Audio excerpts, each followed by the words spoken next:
Bueno, les comento. La idea de la charla de hoy es que más o menos aprendan cómo se hace, cómo se realiza un litigio en lo que respecta al derecho de autor. Obviamente, primero hay que entender los conceptos básicos del derecho de autor como para poder realizar una demanda al respecto, ¿no? Y este tipo de lo que es el derecho de autor es una rama del derecho civil que funciona como un pequeño submundo, digamos, de la propiedad intelectual. Es algo muy puntual, no hay mucha cantidad de colegas que manejen eh, con la especialización en derecho de autor, que manejen los casos. Eso muchas veces es contraproducente porque tener que negociar con un caso de derecho de autor con una persona que no se dedica al derecho de autor es un tanto complejo porque no entiende algunos de los conceptos básicos y algunas cuestiones que rigen al derecho de autor. Es algo similar a lo que puede llegar a pasar a laboral, más allá que el laboral tiene su propio fuero, los jueces dedicados al derecho laboral. En el derecho de autor es civil, pero también se rige principalmente por la ley 11723, que es la Ley Nacional de Derecho de Autor, nuestra ley, y por los tratados internacionales. El derecho de autor es muy internacionalista. Lo que quiere decir es que existen una gran cantidad de pactos eh, o convenios en los que nuestra nación está adherida, que garantiza un mínimo de derechos de protección, que son de aplicación directa, ustedes saben, por el 75, inciso 22 de la Constitución, y tiene la jerarquía constitucional en lo que respecta a la propiedad.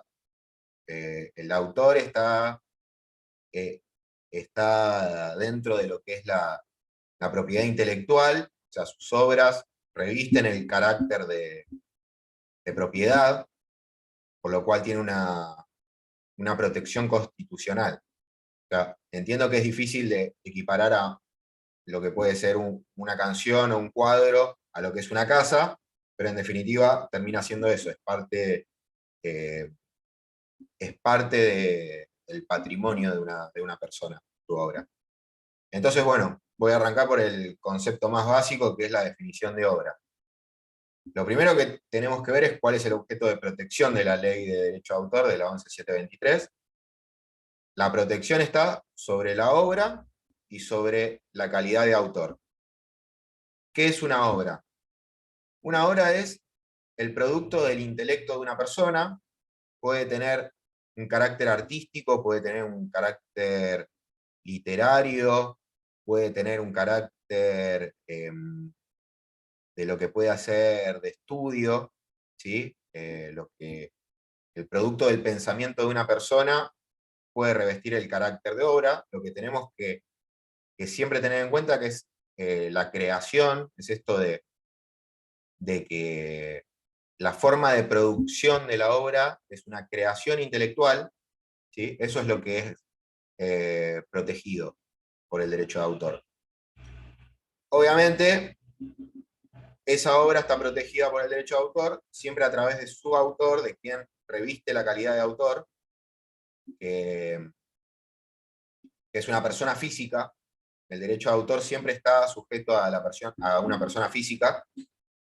Hago esta aclaración porque hoy en día está en debate ciertas cuestiones como puede ser la inteligencia artificial. La inteligencia artificial hoy en día está siendo productora de obras, pero no se puede, como decir, a un software adjudicar la calidad de autor. Es un gran dilema que está en este momento, que se está debatiendo internacionalmente, pero bueno, hoy en día, y sobre todo para nuestra legislación nacional, reviste el carácter de autor una persona física que es la creadora de la obra, ¿sí? Obra que es producto de su intelecto, de su cabeza, básicamente, de toda la formación que tiene en su pensar, se ve plasmada. Uno de los grandes errores es vincular a la obra con su soporte físico, material. Yo particularmente, que soy director ejecutivo de SABA, que es de artistas visuales, probablemente la mayoría de mis ejemplos vayan por el lado de las artes visuales. También voy a tratar de dar ejemplos de otras ramas, pero bueno, tenemos que siempre escindir esto de que el cuadro, lo tangible, no es la obra. La obra es el contenido dentro del cuadro. ¿Sí? Siempre lo tenemos que ver desde esta óptica. Un cuadro, tranquilamente, puede ser digitalizado y eso pasaría a tener otro soporte. ¿Sí? Pero la obra sigue siendo la misma. La Mona Lisa en la pared es la misma Mona Lisa que está después en una imagen JPG en la computadora. Así que bueno, eso. No nos confundamos el soporte material con la obra en sí. Para darles ejemplos de obra, está la letra de una canción, es una obra de por sí, que obviamente va a estar escrita en un lenguaje que se pueda entender. Puede ser una cuestión visual, como puede ser un cuadro, puede ser una escultura, puede ser un edificio, eso es arte visual también. Puede ser una partitura, o sea, la expresión de la música puede tener el sonido o su expresión escrita, pero en sí la obra es la misma. Así que bueno, eso más o menos para que tengan un panorama de cuál es el objeto de protección del derecho de autor. Y por ahí también una forma de entenderlo es eh, por la excluyente. Ustedes nunca se confundan de lo que es marcas y patentes. Por ejemplo, las marcas y patentes no son obra, no son derecho de autor, están vinculadas a la propiedad industrial, eh, que también es propiedad intelectual, pero no es derecho de autor, como les decía. La propiedad intelectual se divide en marcas y patentes, y por otro lado, el derecho de autor. Bueno, dicho esto básico, dentro de, bueno, ya les dije que la ley 11.723 es la que rige la vectora del derecho de autor en nuestro territorio nacional. Lo primero que tenemos que tener en cuenta es cuáles son los derechos del autor. ¿Sí? Porque si nosotros queremos defender a un autor o digamos que somos demandados por un autor, tenemos que ver primero cuáles son esos derechos protegidos. Los derechos de autor se pueden dividir de dos maneras. En los derechos morales y los derechos patrimoniales. El derecho moral, que va a ser el que aborde primero, tenemos que tener en cuenta que obviamente no es el derecho moral como lo concebimos en la esfera civil del daño moral, que nosotros después vemos plasmado en una demanda en el daño moral. Sí, obviamente tiene que ver con la moralidad, esta cuestión. Eh, lo que quiero que quede en claro que no es exactamente lo mismo, o sea, el daño moral no solamente va por el derecho moral. El derecho moral tiene la cualidad de que es personalísimo. Sabemos los derechos personalísimos como el nombre, por ejemplo, ¿no? Este tipo de derechos son inalienables e intransmisibles. Son inherentes al autor. O sea, cuando un autor crea una obra, lleva un vínculo con el producto de su intelecto, con su obra. Ese vínculo es eh, lo que une a la obra con la persona. Por ejemplo, uno de los derechos morales, que creo que es el que mejor representa esto de lo personalísimo que es la paternidad, el derecho de paternidad, que obviamente hace referencia al viejo concepto, ¿no? de pater, ¿no? de ser el, el responsable de esa obra, de ser el creador. La paternidad es básicamente que el mundo sepa quién es la persona que creó esa obra. ¿Ya? La Mona Lisa, que era el ejemplo que estaba poniendo antes, ¿quién es el creador? Leonardo da Vinci. ¿Sí? Ese es el derecho moral, el derecho de paternidad, es que el mundo pueda conocer quién es el autor. Obviamente, si nos ponemos a pensar de qué manera se puede violar a este derecho moral, es, por ejemplo, no citar al autor junto con la obra. Está íntimamente ligado. el autor con la obra. Y eso se ve plasmado en el derecho de paternidad. Después está la integridad de la obra. ¿Cuál es el derecho de integridad? Que no se vea afectada por un tercero la obra. Si la obra nace de determinada manera, tiene que ser respetada de esa manera. O sea, un ejemplo sería modificar una canción o modificar un cuadro. Esas alteraciones producto del ejercicio de otras personas, eso es una afectación al derecho de integridad. ¿Sí? Entonces, bueno, vamos a repasar. Derecho de paternidad y de integridad. Estos están estipulados en el artículo 52 de la ley 11.723.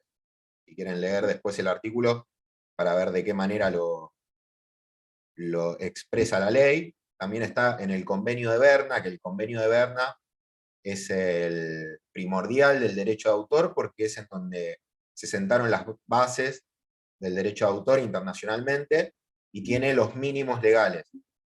Después, las legislaciones locales amplían esos derechos, pero esos son los derechos que se entienden básicos para los autores. Después está el derecho de divulgación, que tiene es como la otra cara de la moneda del derecho de inédito. Una persona que crea una obra tiene el derecho de divulgación, que quiere decir que la puede divulgar, la puede hacer de conocimiento público, pero con esta otra cara de la moneda también puede quedar como inédito. Una persona puede crear una obra y decidir que nunca salga al público. Y nadie puede sacar al público esa obra si no lo permite el autor. Es parte de los derechos morales, ¿no? Es esta posibilidad que tienen los autores, que es reconocida y que tiene que ser respetada. Después lo vamos a tocar de vuelta el tema del inédito cuando hablemos de registración de obras, porque las obras inéditas también son susceptibles de registración. ¿Sí? Algo que se tiene que entender es que la protección del derecho de autor no nace con el registro, nace con la creación. O sea que si eventualmente una persona les viene a consultar a ustedes y se considera autor de una obra, él ya tiene los derechos de autor. Obviamente, lo que hace el registro de la obra es la oponibilidad frente a terceros. Pero también, de todos modos, aunque nunca la haya registrado, tiene los derechos de autor, porque nacen con la obra los derechos. Entonces, bueno, eventualmente, si alguien les consulta, van a tener que probar en un expediente que reviste la calidad de autor, a diferencia de presentar un registro donde ya se entiende que es autor de esa obra y tiene que venir el otro a desvirtuarlo. O sea, es una inversión de la carga probatoria, básicamente. Bueno, también lo que les decía es el nombre del autor de la obra, junto con el nombre de la obra, son parte de la obra. ¿Sí? Es esto de poder identificar a la obra y al autor de esa obra. Un ejemplo es los nombres de las canciones. Las canciones suelen tener un nombre, bueno, es parte del derecho de paternidad. Después, bueno, si quieren les puedo decir también, para ahondar más en la integridad, en los cuadros, los marcos pueden llegar a ser parte de la obra. Si tiene un rectángulo blanco alrededor de la obra, es parte de la obra. Si alguien hace un recorte de eso, obviamente está violando la integridad. Les puedo poner otros ejemplos. Cambiar acordes en una canción. Todo eso es modificar la integridad de la obra. Y que eso se puede realizar siempre y cuando se tenga el consentimiento del autor. Esto puede ser un conflicto que le surja. Que venga un autor a decirle, fulanito de tal, agarró mi obra. Podemos ver cuántas afectaciones de derechos hay. Agarró mi obra, me citó, dijo que era mía la obra, ahí no habría una violación al derecho de paternidad, pero la cambió y yo no le di mi autorización. Entonces, bueno, ahí hay una afectación de la integridad. Entonces, después van a ir evaluando cuántos son los derechos afectados, y después sí, obviamente, el derecho moral se ve plasmado dentro del daño moral, que lo van a tener que cuantificar de la manera que ustedes se encuentren. Sé que siempre es un reto para los civilistas cuantificar ese tipo de daño. Es realmente un desafío. Después, bueno, les decía, la integridad es respetar la forma, el título y el contenido de la obra. Después pasó a los derechos patrimoniales.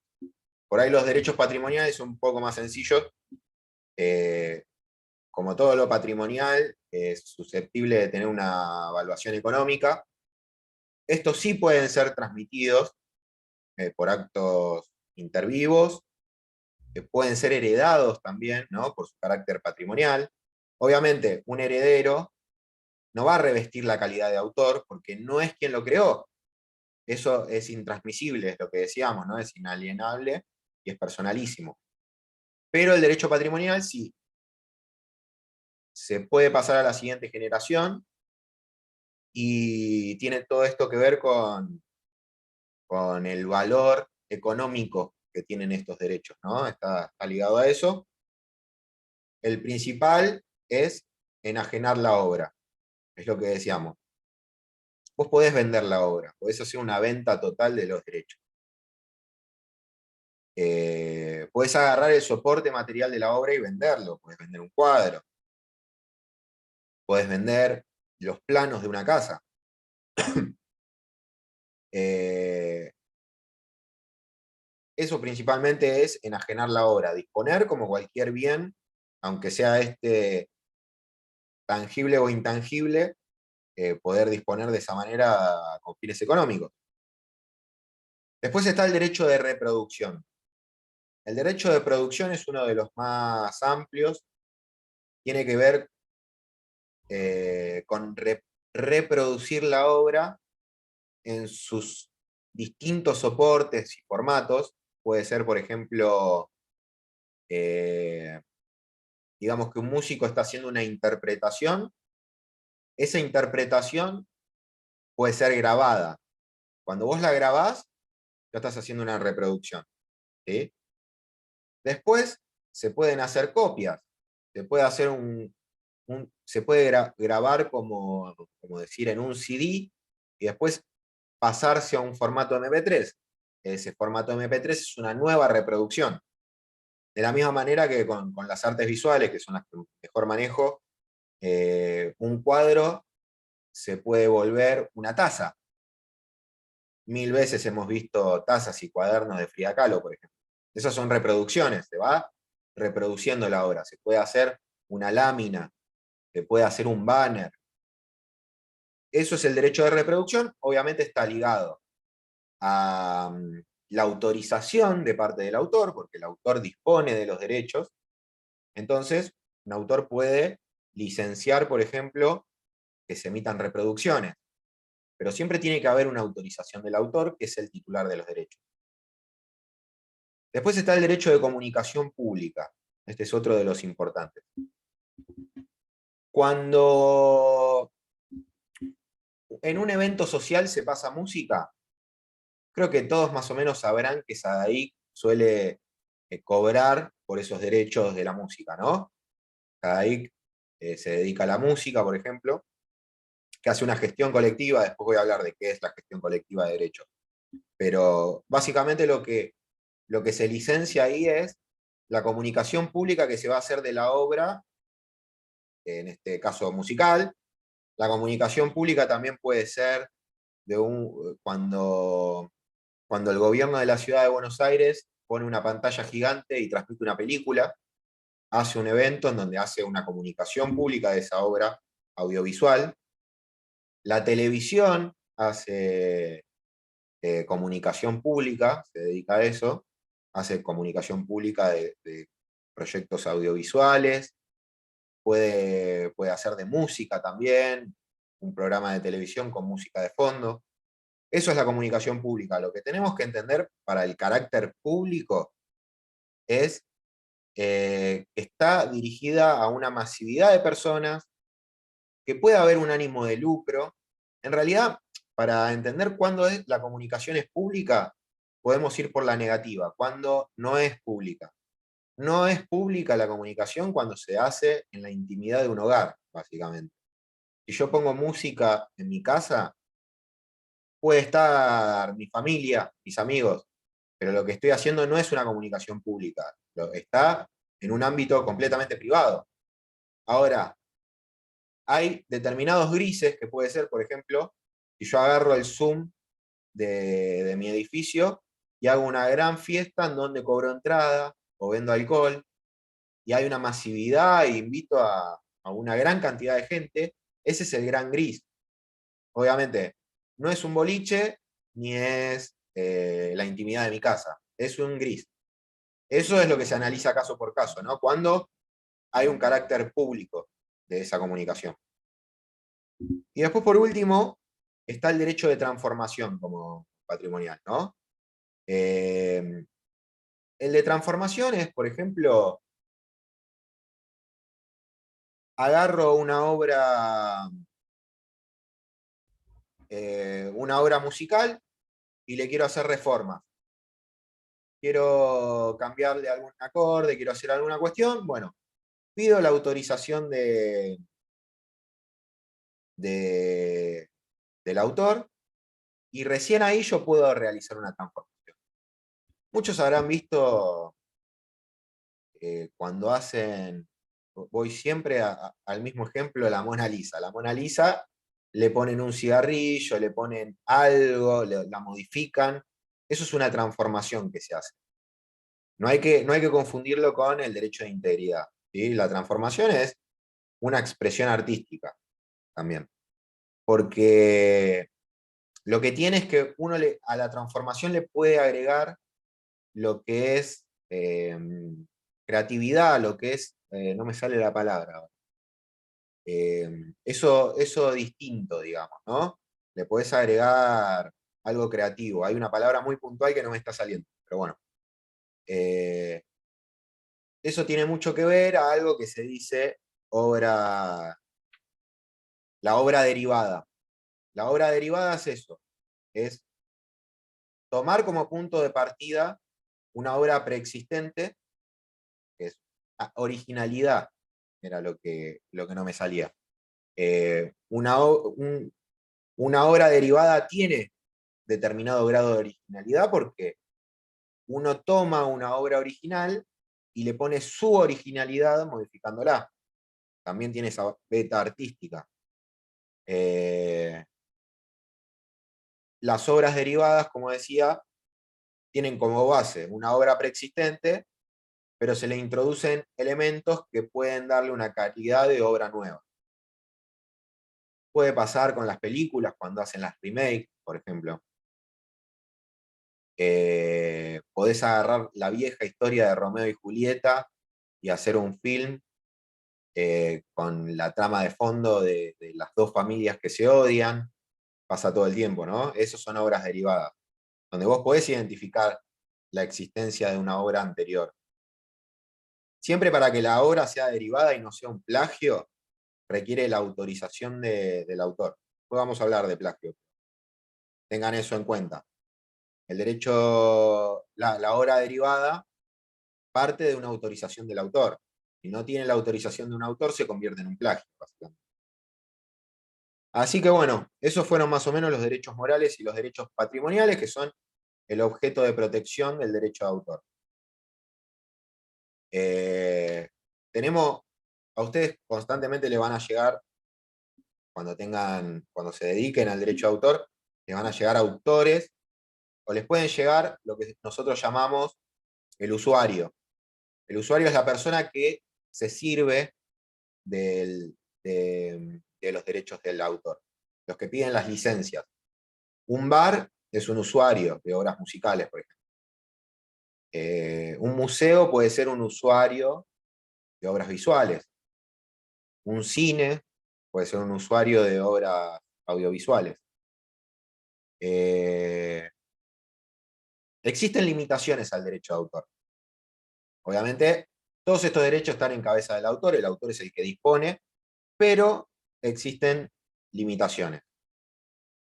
Las limitaciones son siempre al derecho patrimonial, nunca al moral. El derecho moral no tiene limitaciones. Dentro de estas limitaciones al derecho patrimonial está el derecho de cita, que lo deben haber escuchado mil veces, que es esto de que por ahí estás escribiendo algo y vas a utilizar un fragmento de obra de alguien que tiene sus reglas particulares, que bueno, ustedes lo buscarán después cuáles son las reglas de la cita, pero en la cita vos siempre tenés que nombrar al autor y limitarte a que sea un pequeño fragmento. Después están los discursos políticos. Los discursos políticos no son una limitación, uno puede reproducir discursos políticos, no, no está tan protegido por el derecho de autor. Lo mismo las noticias periodísticas. La copia privada, que no voy a hablar de la copia privada porque no la tenemos en Argentina, pero son pequeñas reproducciones que se hacen para, para que lo contenga, para tenerlo, digamos, una persona en su intimidad, digamos, es un tipo de copia, pero sí la que tenemos nosotros es la copia de salvaguarda. Un gran ejemplo de la copia de salvaguarda es, yo me compré un programa como puede ser el Windows, me compré el Windows o me compré el Home Office y tengo el CD y me realizo una copia de seguridad que no la voy a comercializar, que en realidad lo que estoy haciendo es preservando el CD, el viejo CD, ¿no? Que se te puede rayar, que podés perderlo, pero vos en realidad vos ya compraste ese producto, entonces una copia de salvaguarda podés tener, no más de una. Pero bueno, esas son las limitaciones al derecho de autor. Los derechos de autor tienen un plazo de vigencia. Por el convenio de Berna, eh, la, en el convenio de Berna está cuál es el plazo y que es el mínimo de todos. De todos modos, en Argentina no está eh, tan claro, no somos tan respetuosos del convenio de Berna respecto a los plazos, porque si bien lo respetamos en los 70 años de las obras de derecho de autor, tenemos algunas excepciones como son, por ejemplo, las fotografías. Las fotografías tienen un plazo de 20 años después de publicadas. O sea, vamos a hacer estas distinciones, ¿no? La regla general de las obras es que tienen un plazo de protección de derecho de autor por 70 años. ¿Sí? Lo que se computa a partir del primer día hábil del año siguiente a la muerte eh, del artista. Ahora lo repaso. Supongamos que hoy, 29 de junio del 2022, fallece un artista, ¿no? Durante toda su vida va a tener los derechos de autor que lo van a asistir, ¿no? Pero desde hoy que se murió, cuando finalice este año, se termina, o sea, mejor dicho, comienza los 70 años, ¿sí? Entonces vos vas a calcular a partir del 1 de enero del 2023, durante 70 años, hasta el 31 de diciembre del año en donde se cumplan los 70. A diferencia de la fotografía, que en su momento cuando se legisló se creía que en realidad no había tanta beta artística, o sea, tomen conciencia de cómo cambió la percepción que tenemos de esto, como que en realidad todo el trabajo lo hacía la cámara, vos apretabas un botón y capturaba el momento. Obviamente ahora entendemos que no solamente las cámaras les podés tocar determinadas configuraciones para sacar una obra que va a ser artística, sino que además tenés que poner el ojo en dónde, de qué manera vas a sacar. Pero bueno, por esa vieja creencia de que en realidad todo el trabajo lo hacía la máquina, es que se tomaba un plazo de 20 años, que no está ligada a la vida del autor, sino que a la publicación de esa obra. ¿Qué pasa cuando se cumplen los 70 años post-mortem? Esa obra va a entrar en dominio público. En Argentina, puntualmente, el dominio público es pagante. Esto por ahí es un dato que tienen que tener en cuenta porque hay una creencia popular de que el dominio público es para todos. No. Si bien todos pueden hacer uso del dominio público, es pagante en Argentina para determinados usos, ¿no? Está el decreto ley 1224 del año 58, donde se dispuso que el dominio público iba a ser pagante. Somos de los pocos países que lo tienen, pero hay varios países que lo tienen.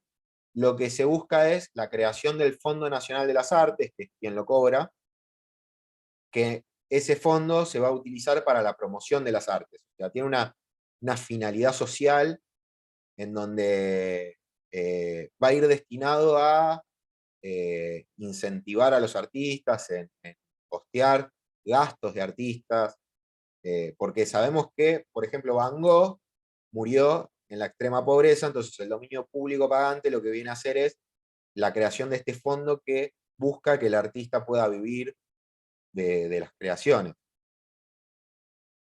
Ahora voy a pasar, ya vimos un par de conceptos, bueno, los voy a repasar primero antes de pasar a lo que más le va a importar a usted. Repasamos el concepto de obra, de autor, la ley 11723, cuáles son los derechos morales, cuáles son los derechos patrimoniales. Acuérdense que los derechos morales son intransferibles. Ya vimos cuáles son las limitaciones del derecho de autor. ¿Y cuál es el plazo de protección? Obviamente a ustedes les va a interesar mucho más lo que es el dominio privado, que es esto de que todavía está vivo el autor o todavía no pasaron los 70 años post-mortem. Eso es el dominio privado. Entonces, vamos a pasar a lo que es el contrato de explotación de obra.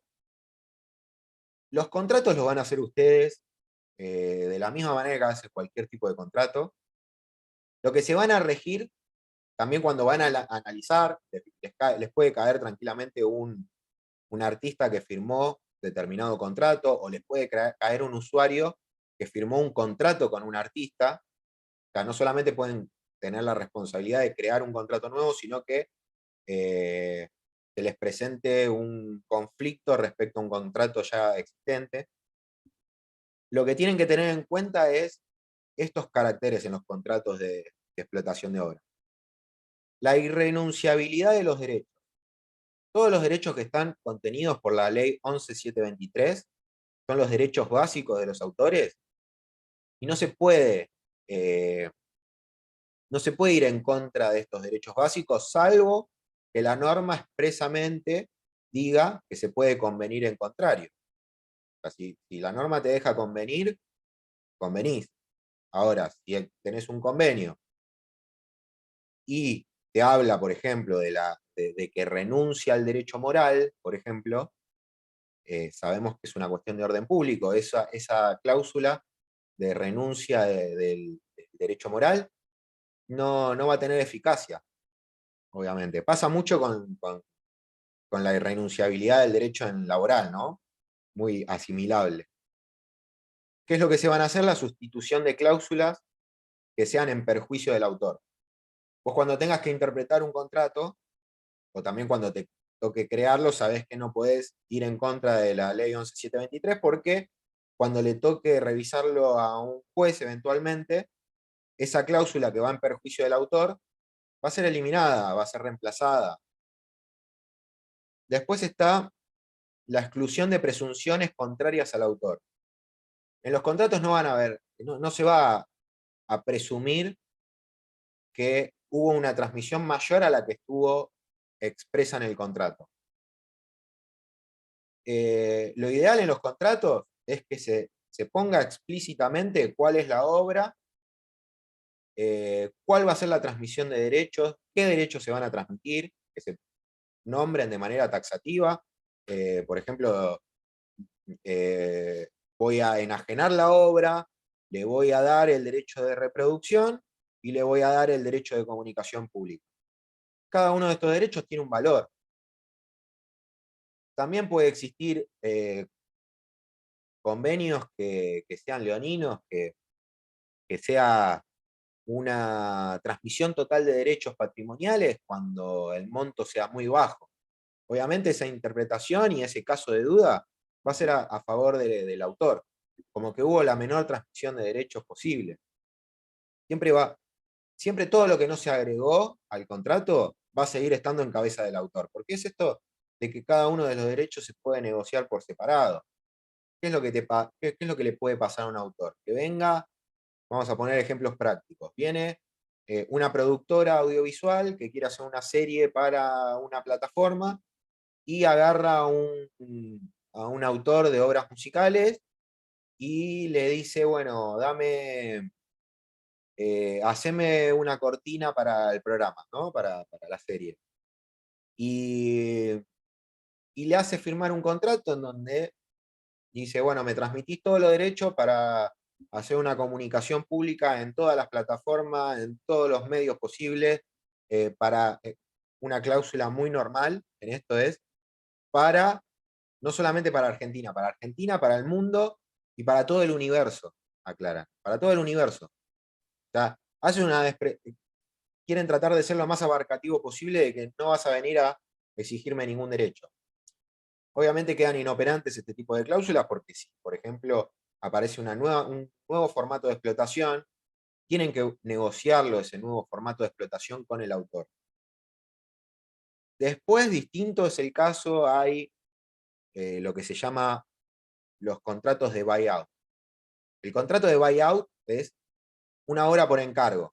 Yo te digo, haceme una obra así, asá, y yo voy a tener todos los derechos. Eso se puede hacer. Obviamente los contratos de buyout lo que van a tener es que tienen que tener un valor pecuniario mayor, porque es un desprendimiento total de los derechos patrimoniales, no de los derechos morales. O sea, vos como empresa podés llegar a ser dueño de todos los derechos patrimoniales, pero siempre me vas a tener que nombrar a mí como autor. ¿Sí? Eso para que lo tengan en cuenta, por les surge algún caso de este tipo. Después, siempre nunca les puede faltar el tiempo de duración de los contratos, los derechos que son transmitidos, el alcance de esos usos, esas son cosas que siempre tienen que estar dentro de los contratos. Les pongo un ejemplo bueno, vamos de vuelta con las artes visuales. Un tiempo determinado puede ser, voy a realizar una comunicación pública de una obra en un banner. Entonces voy a realizar una reproducción en el banner y lo voy a poner en la fachada de un edificio, lo cual va a ser una comunicación pública. Esos son los dos derechos que están involucrados, la reproducción y la comunicación pública, y le voy a poner un plazo, lo voy a tener en la puerta del edificio durante un año. ¿Sí? Eso nunca se lo olviden, ¿no? De aclarar en los tipos de contratos. Después, bueno, se pueden ceder los derechos, pueden haber sesiones de derechos, pueden haber de manera gratuita, se puede expresar que un derecho patrimonial se transmite de manera gratuita. Yo puedo agarrar una obra y realizar una donación de esa obra y firmar una cesión de derechos gratuita. Yo lo puedo hacer. Si no se aclara esta cuestión gratuita, la presunción es de onerosidad en el contrato. Entonces, después veremos cuánto me tenés que pagar eventualmente en un litigio, ¿no? ¿Qué más? A ver.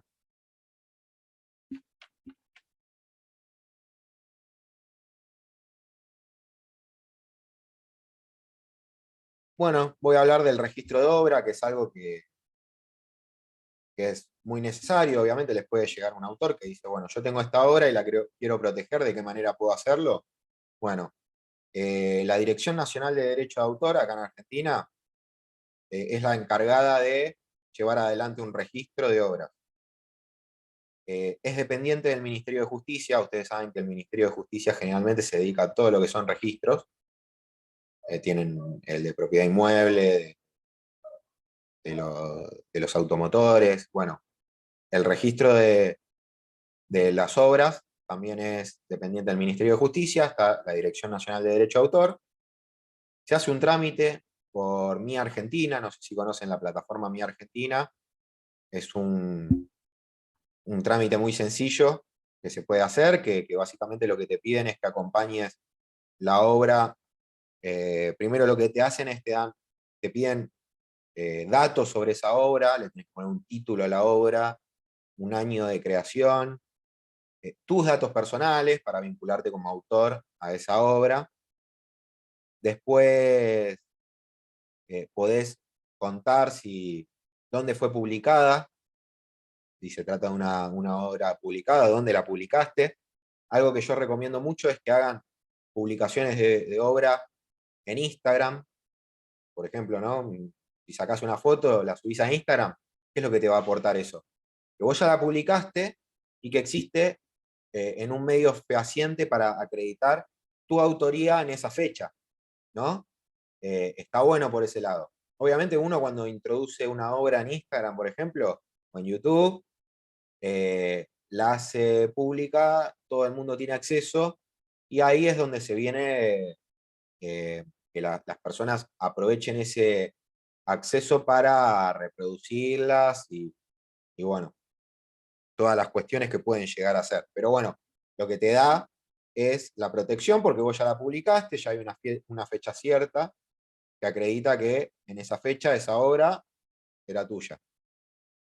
Después haces el registro en la Dirección Nacional de Derecho de Autor. Lo que puedes hacer es acompañar el link de Instagram.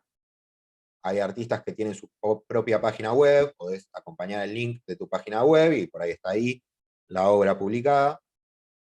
Pero bueno, podés hacer esto de acompañar como si fuera una prueba, un link. Después lo que te van a dar es una carátula con el registro de la obra.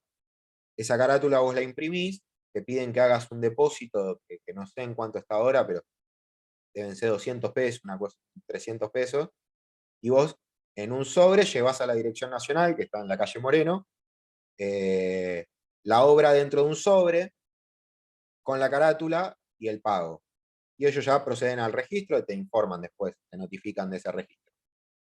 Dentro del sobre, ¿qué puede haber? Una foto, puede haber un CD, puede haber un pendrive, cualquier tipo de reproducción, de soporte material de esa obra que puede ser intangible, ¿no? Porque es propiedad intelectual. Eso es el registro de obra publicada. El registro de obra inédita es similar, pero va a ser un sobre cerrado dentro de un sobre.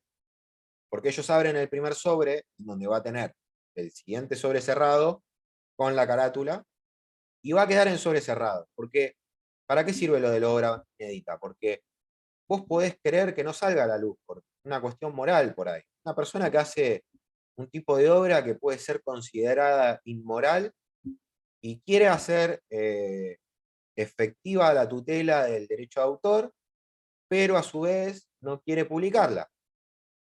Porque recordemos que está el derecho moral de divulgación, que tiene su contracara, que es el derecho de inédito. Eso era lo que les decía antes. Entonces, bueno, esto es derecho del propio autor de si quiere que sea publicada o no. Entonces, para eso se puede hacer el registro de inédito y eventualmente, ante un litigio, porque alguien hace un plagio de esa obra, porque llega a conocimiento de alguien y hace un plagio. Si vos tenés que discutir tu autoría, lo que vas a hacer es solicitar en el medio de una causa que se abra ese sobre. Vos haces la apertura del sobre y vas a tener la fecha en la cual hiciste el registro de la obra inédita. Y eso va a sacar todas las dudas sobre tu autoría sobre la obra. Eh, Tienen un plazo los registros de obra inéditos, si no me equivoco, puede ser que me esté equivocando, puede ser de 2 años, puede ser de 5 años, pero la idea es que lo renueves antes de que se venza el plazo, porque una vez que se venció, destruyen el sobre. Así que bueno, por eso es mucho mejor publicar. Yo lo que mando a hacer a los artistas visuales es publicar una tanda de obras, volcalas todas en un CD y hacer un solo trámite acompañando el CD a, a la Dirección Nacional. Es mucho más cómodo que ir haciendo un sobre cerrado con la obra y tener que ir renovándolo. Obviamente lo que hace es la oponibilidad frente a terceros, ustedes ya saben lo que significa la oponibilidad frente a terceros, y todo lo que procesalmente le facilita esto, ¿no? Y la inversión de la carga probatoria. Vamos a ir a un tema que creo que va a ser el que más les interese, que va a ser las medidas de aseguramiento de prueba y la demanda de daños y perjuicios. Lo primero que les quiero decir, porque yo lo hago mucho y porque es básico y necesario, es que se aseguren a través de medidas de aseguramiento de prueba que están legisladas, están en el Código Procesal. eh, Asegúrense siempre de la prueba, porque ¿qué es lo que pasa? Si, sobre todo en el ámbito digital, que es donde más abunda la violación de los derechos de autor, tiene este carácter efímero de las publicaciones en el ámbito digital. Se pueden dar de baja enseguida. Entonces siempre asegúrense de la prueba. Hay muchas formas de asegurar la prueba.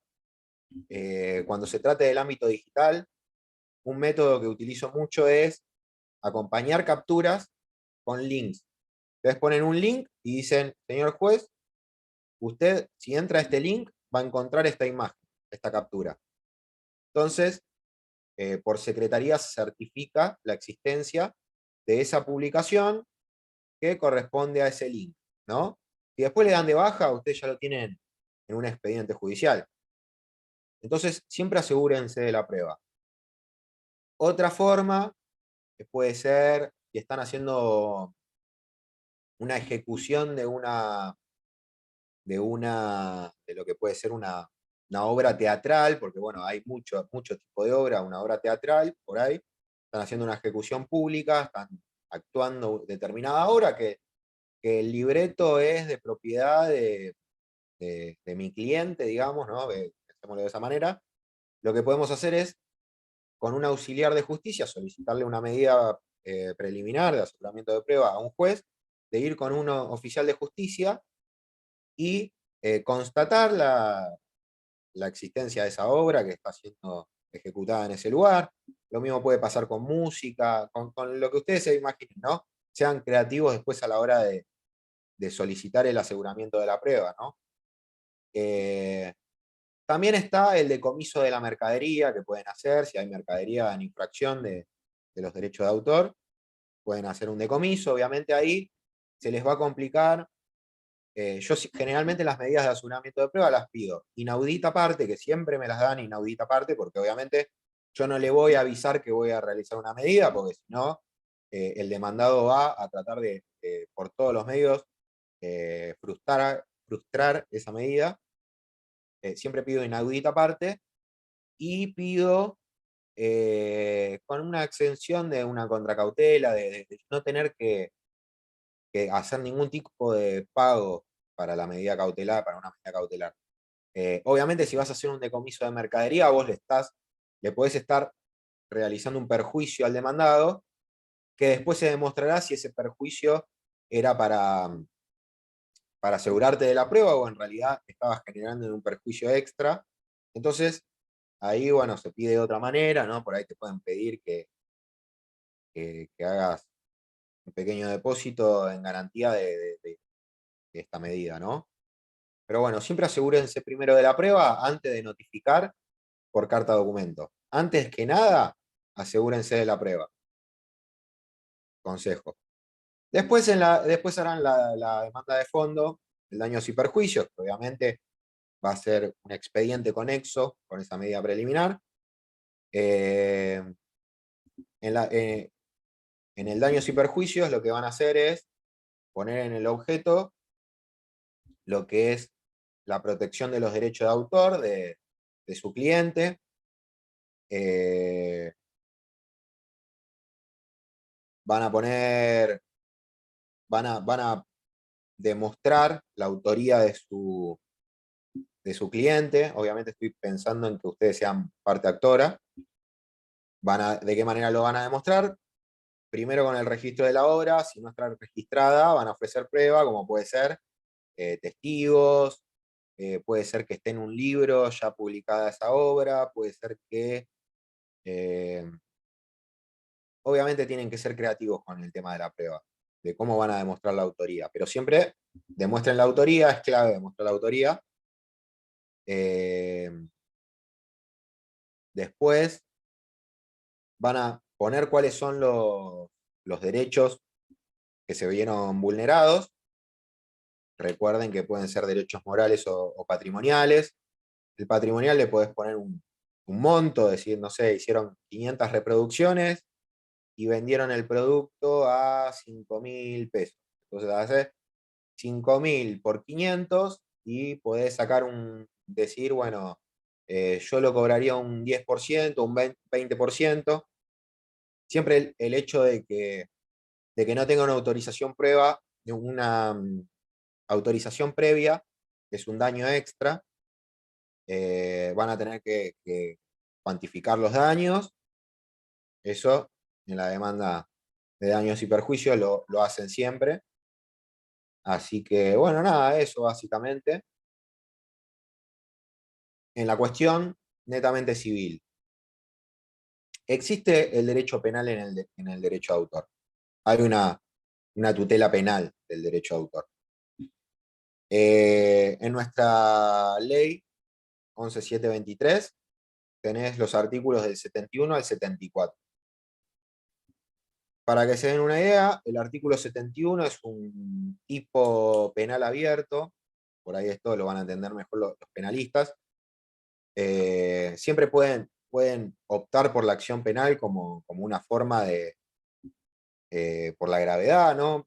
Que puede llegar a haber la violación de derechos, también puede ser un recurso para probar las cuestiones y después ir a la cuestión civil. Pero bueno, el tipo penal abierto está en el artículo 71, que es como un tanto genérico.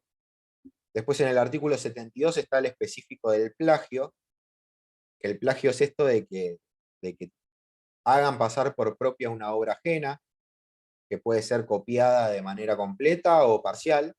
Una puede ser, el plagio puede ser sustituir directamente el nombre, decir, esta obra es mía y en realidad no es mía. O puedo agarrar la obra de alguien y modificarle dos cositas y decir que es mi obra, y en realidad yo me basé en otra obra. Siempre para esto va a ser básico y necesario los peritos, que sean expertos en la rama del arte, porque ustedes tengan en cuenta que para determinar un plagio es una cuestión muy subjetiva. Si alguien neófito del arte como nosotros podemos rápidamente darnos cuenta que tiene una similitud, pensar que el juez también es un técnico legal y no un especialista en arte, obviamente si nosotros nos damos cuenta que son iguales, la sentencia va a ir por ese lado. Ahora, pueden haber líneas muy delgadas que solamente la identifiquen especialistas, ¿no? Un músico, un especialista en acorde, decir, sí, tantos compases iguales, eh, acá cambió simplemente esta nota, ¿no? En el tema de la música, un artista plástico también puede hacer lo suyo, de que tiene este punto de fuga y todos estos colores utilizados de igual manera, esta figura central. Se hacen, ¿no?, dictámenes de profesionales, y después en base a eso va a decidir si existe o no plagio. En definitiva, el que decide es el juez, ¿no? Para que se den una idea, los tipos penales estos están ligados a el artículo 172 del Código Penal, que es el de estafa. Me parece lógico lo que hizo el legislador, equipararlo con una estafa. Yo estoy diciendo que esta obra es mía y en realidad no lo es, equiparado a estafa. Listo, va a tener su escala penal. Bueno, esto es la cuestión de la tutela penal, ustedes pueden optar por esa vía también, es un recurso que tienen. Les quiero comentar lo que son la gestión colectiva de derechos. Ustedes ven acá atrás que tengo un logo que dice SABA, que es la Sociedad de Artistas Visuales Argentinos. También nombré a SADAIC. Tal vez algunos escuchan, SADAIC es de la música, nosotros somos de los visuales. Tal vez escucharon hablar de SAGAI, que SAGAI es de los intérpretes de la televisión, ¿viste? Los actores. Después está Argentores, para los actores dramaturgos. DAC, para la de directores de cine, ¿no? Me está faltando CADRA, que es para la de los libros. Somos todas sociedades de gestión colectiva. Nosotros lo que hacemos es representar a los autores de una manera colectiva, ¿no? Somos especialistas, entonces nosotros gestionamos sus derechos. Podemos emitir licencias en nombre de nuestros asociados y obviamente le vamos a pagar sus regalías. No se olviden del término regalías, que es de carácter alimenticio, es la contraprestación monetaria por el uso de sus obras, son las regalías que tienen un carácter alimenticio.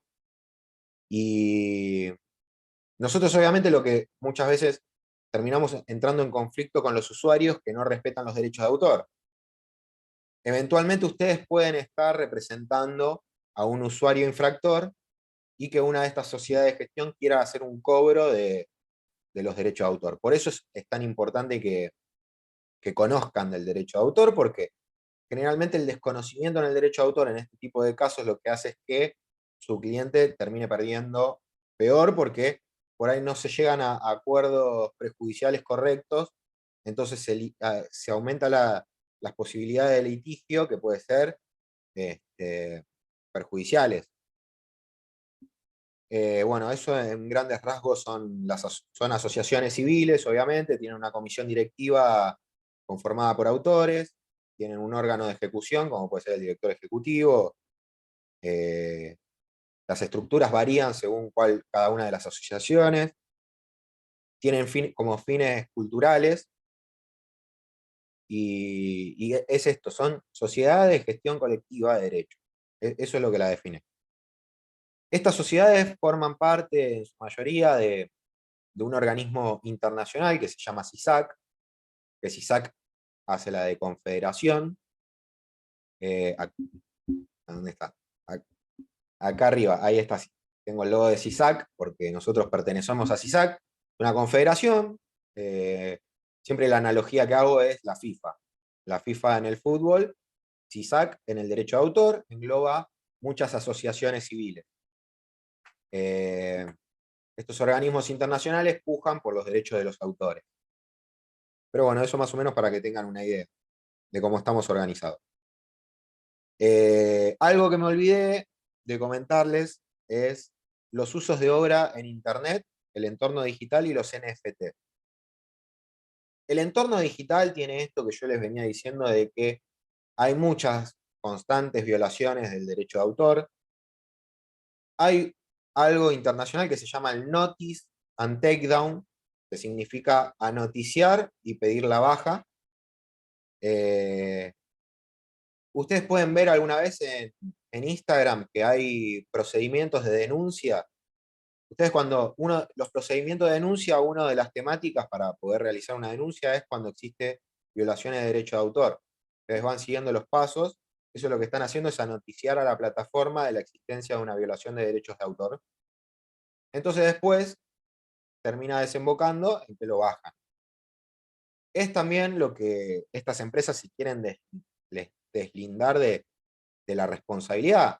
Si vos me avisás y yo lo bajo, yo fui un medio, pero el que cometió la infracción fue el usuario nuestro que subió esa imagen en violación a los derechos de autor. Pasa también en Spotify cuando subís un tema como si fuera tuyo y no lo es. Pasa también cuando se suben películas a YouTube. El Notice and Takedown tiene esto de, en el entorno digital, avisarle a la plataforma de la existencia de una infracción para que la baje. Si no la bajan, van a ser responsables solidarios. Importantísimo, porque va a ser un demandado más. En el entorno digital también están las plataformas como Netflix, para lo que es las audiovisuales. Después está Spotify para la de la música. Todas estas pagan regalías a los autores, le pagan a Sadaic por esta puesta a disposición de, de obras al público, que en realidad lo que vino a hacer también, si bien pagan tarifas realmente bajas, es un negocio muy grande, entonces también la masividad ayuda a los autores también desde lo económico. Eh, lo que vino a liquidar un poco lo que es la piratería, ¿no? Eh, las plataformas funcionan de una manera, dentro de toda, respetuosa de los derechos de autor, aunque todavía hay mucho por hacer, porque en lo que respecta a las visuales, por ejemplo, tenemos que iniciar una batalla contra lo que es Google y lo que es Meta ahora, que era Facebook, porque ellos se ven beneficiados por las violaciones de derecho de autor que pueden hacer sus usuarios, porque ellos introducen publicidad y ellos tienen una determinada responsabilidad respecto al contenido que tienen. Después, contarles brevemente los NFT, está muy en boca de todos ahora. El NFT es un archivo digital, por ahí esto se le escape a algunas cuestiones del concepto, ¿no? Pero son archivos digitales que están certificados por una cadena que se llama blockchain, que es la cadena blockchain, o la cadena de bloque en realidad, en español. Los blockchain son muchas computadoras que a través de un sistema, eh, de un algoritmo, lo que hace es certificar, una persona crea un NFT y se va validando a través de operaciones en la red, como que esta persona lo creó y muchos otros nodos le dan el afirmativo de originalidad, eso es así, ¿no? Esta persona creó esto y a medida que se van realizando transacciones como compra-venta y se va transmitiendo, va quedando un registro, como si fuera un libro contable descentralizado, de quién es el titular de la obra original. El NFT, las siglas de NFT es Non-Fungible Token, que serían token no fungible. Ustedes saben el concepto de qué es fungible, como el dinero. Eh, Creo que no tengo que explicar demasiado de eso, pero bueno, no son fungibles a diferencia de lo que es la criptomoneda, que la criptomoneda, un Bitcoin se cambia por otro Bitcoin, o sea, es uno a uno, no sé, puede ser fungible, vendo un Bitcoin, después compro otro Bitcoin, es lo mismo. En cambio, el NFT es una obra única. Entonces los artistas encontraron una nueva beta ahí en donde pueden agarrar y hacer arte digital o pueden digitalizar arte y darle esta certificación y colocarlo en un mercado nuevo de arte que es completamente digital, que se paga con criptomonedas generalmente, y en las sucesivas ventas de esa obra, en su billetera virtual, que bueno, tendrán que aprender qué es una billetera virtual, van eh, percibiendo en criptomoneda una comisión por esas ventas, ¿no? Esto lo están explotando los artistas visuales con lo que es el arte digital, con la digitalización de obra, y lo están explotando mucho también los músicos con ponerle una banda, saca un tema que solamente va a ser un NFT, y la va a poder escuchar en MP3 el titular de esa obra. Vas a ser el dueño de esta canción. Bueno, eso básicamente es un NFT que también tiene sus retos en el derecho de autor porque esto de obra única se puede ver un poco alterada cuando una persona, desde el momento en que la tecnología te permite, por ejemplo, hacer una reproducción, como puede ser una captura de pantalla, y esa captura de pantalla va a tener un código en esta expresión de ceros y unos, como usan los programadores, ¿no? Este código binario, va a tener un código único la captura, entonces va a ser básicamente un nuevo archivo y lo pueden volver a subir. Y ahí se puede producir un plagio dentro de lo que es NFT. Estos son los desafíos que está teniendo el derecho de autor ahora. Esto es algo que se vio con un crecimiento exponencial en lo que fue durante la pandemia, pero que tiene un futuro. Ustedes habrán escuchado o no hablar del metaverso, que es algo que lanzó Mark Zuckerberg de una manera que es algo que ya viene existiendo, que es este entorno digital en donde las personas van a poder vivir desde la digitalidad, hacer reuniones y un espacio que no es físico, pero es un espacio en donde pueden tener conexiones humanas. Bueno, no me quiero meter en todo ese tema que es interesante igual, pero no hace a la charla. Pero bueno, están los desafíos del derecho de autor ahora. Pero pueden llegar a tener, básicamente, hay intermediarios en el arte, ustedes lo saben, y hay gente que conociendo los NFT crea NFT, que le ofrece sus servicios a los artistas, y que después hay un montón de pormenores en donde, por ejemplo, el creador del NFT quiera tener todos los derechos de reproducción y todos los derechos de comunicación pública, cuando en realidad son por ley 11723 en cabeza del autor, pero firmaron, no sé, un contrato de servicio en donde iban a crear el NFT y quedaron ligados como los creadores de ese archivo, entonces van a tener unas potestades que en realidad son inherentes al autor. Son todos los desafíos, ¿no?, que se van presentando que ustedes tienen que tener en cuenta por cualquier eventual consulta que les hagan. Y para cerrar, lo que quiero decir es que, bueno, el derecho de autor tiene jerarquía constitucional, yo ya lo dije. Hay un entendimiento como que es indubio pro autoralis, eh, o sea que es similar a lo que es eh, indubio pro operario en, en, en el derecho laboral, ¿no? Se entiende que es una parte débil el autor que vive de su obra, de que vive de su obra a través de las regalías que tienen un carácter alimenticio, que necesitan cobrar por sus obras para subsistir. Entonces, eso lo coloca en una situación de vulnerabilidad y esa es la protección extra que le brinda eh, la, lo que es el ordenamiento jurídico. Bueno, básicamente eso fue mi presentación. Ahora lo que vamos a hacer es, me voy a poner los auriculares y vamos a abrir un espacio en donde puedan hacer consultas.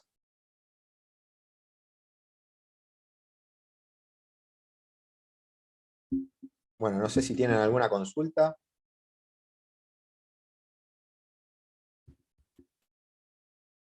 Bueno, damos por finalizada entonces la jornada de derecho de autor. Espero que les haya servido. Les mando un beso. Hasta luego.